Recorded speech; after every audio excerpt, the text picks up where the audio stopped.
Welcome to Jayakumari వంట. ఈ రోజు మనం చేసే స్వీట్ కి స్టవ్ తో పని లేదు, నూనె కూడా అవసరం లేదండి. కేవలం 2 టీ స్పూన్ల నెయ్యితోనే చాలా ఈజీగా చేసుకోవచ్చు.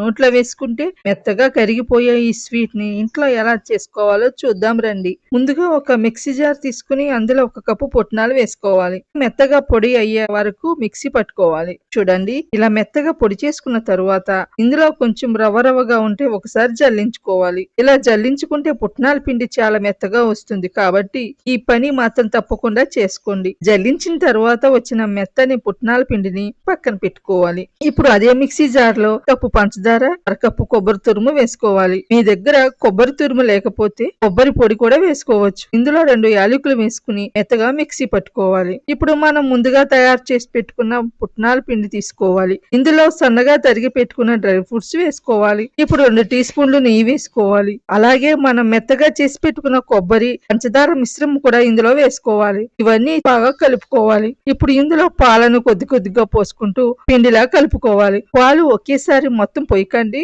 కొద్దిగా పోసుకుంటూ కలుపుకోవాలి. మనం మామూలు గోధుమ పిండి కలుపుకునే దానికంటే ఈ మిశ్రమం కొంచెం గట్టిగా ఉండాలి. నేను ఇక్కడ సుమారుగా 3వ వంతు కప్పు పాలు తీసుకున్నాను. మీకు అంతకంటే కొంచెం తక్కువగానే ఎక్కువగానే పట్టవచ్చు. అందుకే పాలను కొద్దిగా పోసుకుంటూ కలుపుకోండి. మిశ్రమం మరీ మెత్తగా అయిపోకుండా చూసుకోండి. అలా అయితే తర్వాత మనకి చక్కగా చుట్టుకుని ముక్కలుగా చేసుకోవచ్చు. ఇప్పుడు ఈ మిశ్రమాన్ని చేత్తో ఒకసారి బాగా కలిపి ఒక ముద్దలా చేసుకోవాలి. ఇప్పుడు ఒక బటర్ పేపర్ గాని, శుభ్రమైన ప్లాస్టిక్ కవర్ గాని తీసుకోవాలి. దానిపైన మనం పక్కన పెట్టుకున్న కొద్దిగా కొబ్బరి తురుము చల్లుకోవాలి. ఇప్పుడు మనం తయారు చేసుకున్న మిశ్రమాన్ని దానిపైన పెట్టాలి. చేతితో కొంచెం పొడవుగా చేసుకుని చుట్టూ కొబ్బరి తురుము బాగా పట్టేలా నెమ్మదిగా చుట్టుకోవాలి. ఇలా కొబ్బరి తురుము బయట చుట్టూ పట్టేలా చేసుకుంటే చూడటానికి కూడా చాలా బాగుంటుందండి. తినేటప్పుడు కొబ్బరి రుచి కూడా చాలా బాగా వస్తుంది. ఇప్పుడు పేపర్ మీద లేదా కవర్ సహాయంతో దీన్ని చుట్టుకుని 2 వైపులా బాగా మూసేయాలి. ఇలా చుట్టుకున్న తర్వాత 10 నిమిషాలు ఫ్రిడ్జ్ లో పెట్టుకోవాలి. 10 నిమిషాలు ఫ్రిడ్జ్ లో పెడితే ఇది కొంచెం గట్టిపడుతుంది.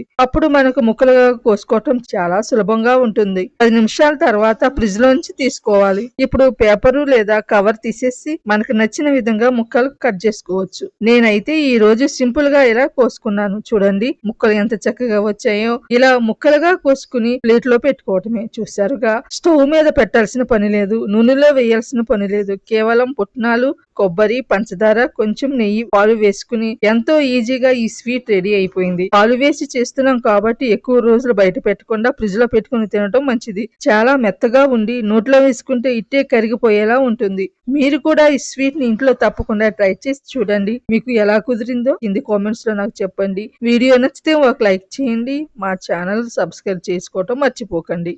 మళ్ళీ ఇంకో మంచి రెసిపీతో కలుద్దాం.